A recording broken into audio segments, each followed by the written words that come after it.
So my fiancé, female, 24 years old, and I, male, 27 years old, got engaged in May and are currently planning for our wedding in August.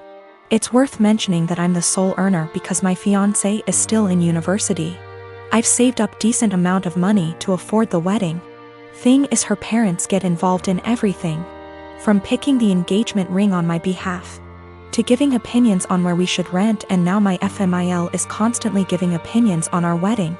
FMIL would follow up on everything we do and make negative comments on things like the best man, the guest list, and food.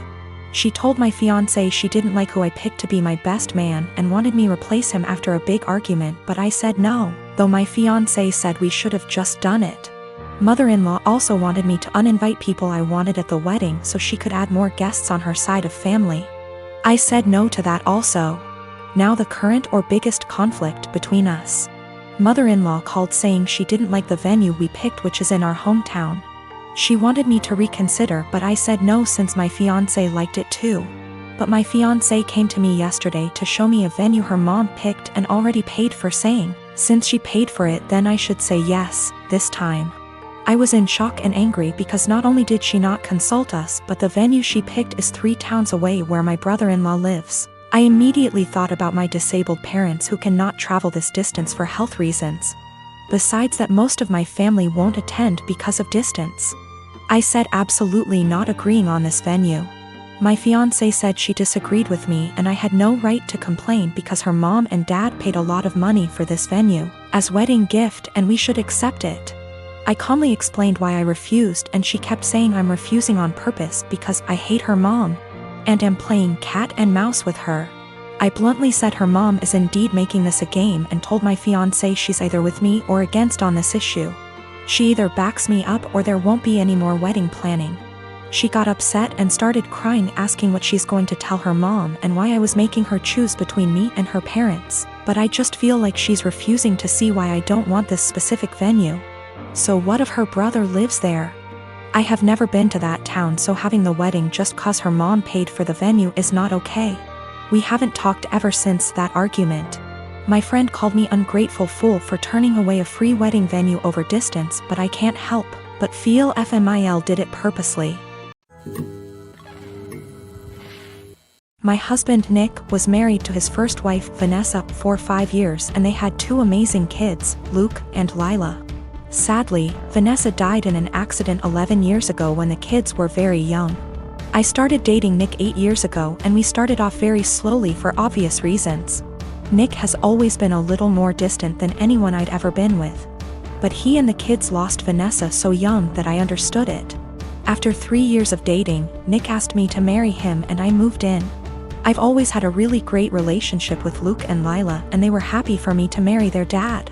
I had wanted an actual wedding, nothing big. But Nick really didn't want one, so we got married at the courthouse with just Luke and Lila present. We had a really fast engagement, but it worked for all of us.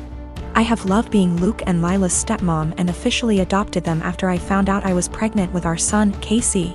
The kids have been so great with Casey and help out so much.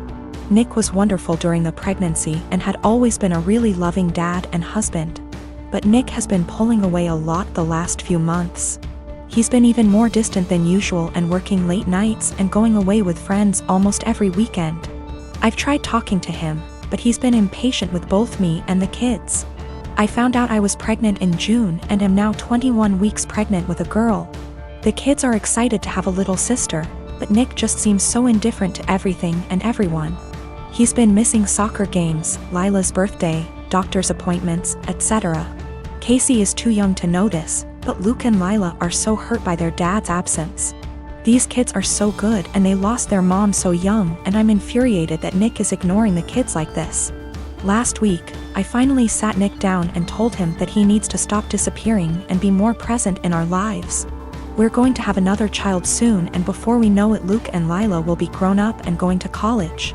After an hour of arguing, he screamed at me that he wished Vanessa was still alive and that I had switched places with her and died instead.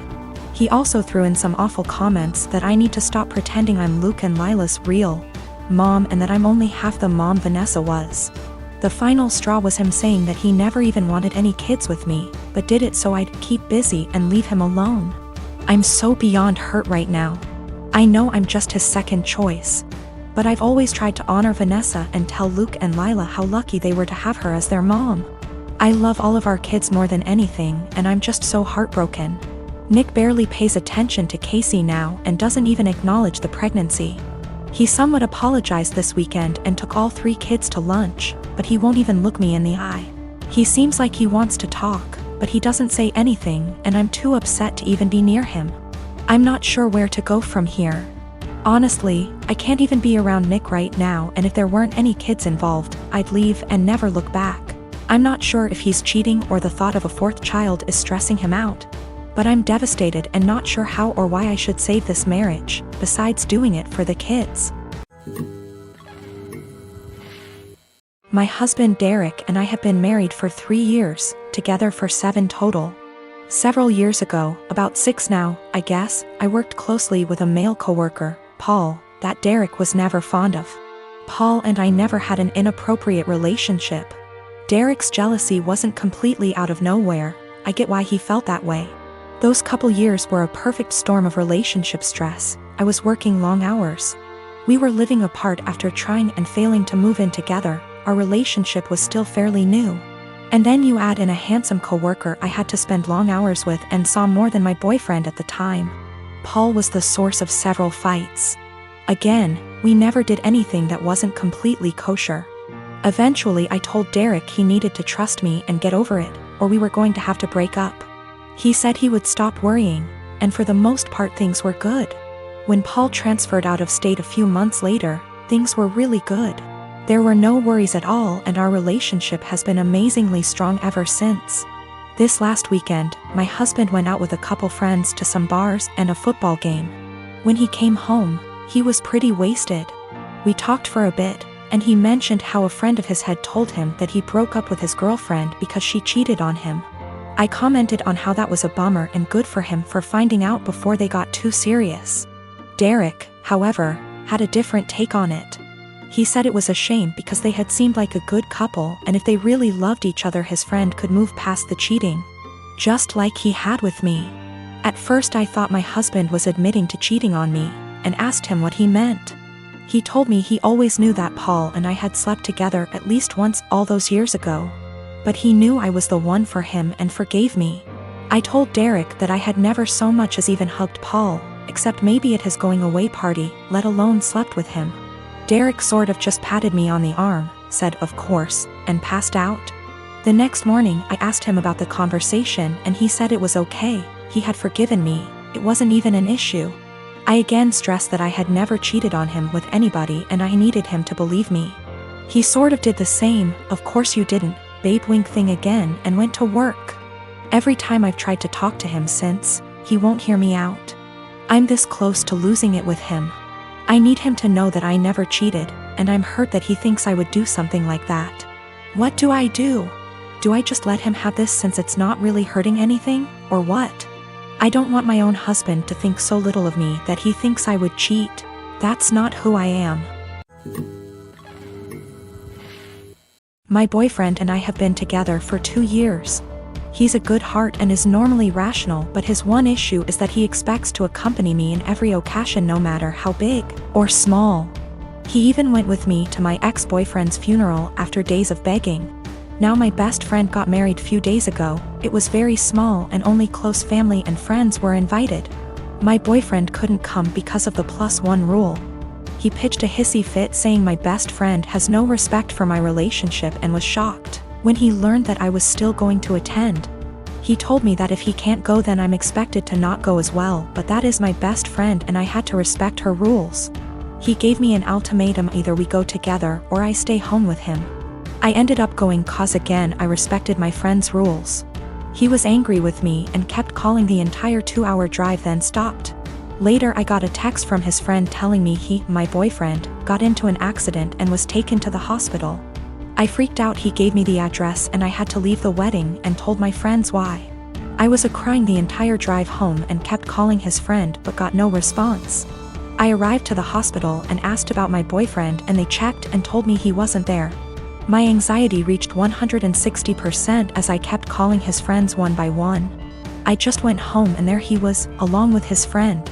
He saw me and said that he was sorry, but this was the only he can get me home after I left him alone. After the initial shock, I just blew up yelling at him about lying and making me leave my friend's wedding, and having me literally go to the hospital and freaking out cause of him. I kicked his friend out and we got into an argument. He kept talking about how much I love him, thus I left, which is my own doing, not his, and he was just trying to see if I really chose my friend's wedding over him. He then argued that my friend caused this and I shouldn't agree with her to exclude him. I said what he did was horrible and called him horrible and then went to my room. It was awful cause my friends kept calling to check in on him cause they thought he was really at the hospital. He said I overreacted and that I yelled at the wrong person. He has a history of mental health issues but got better the past few months. He also had a recent death in his family which really affected his health generally.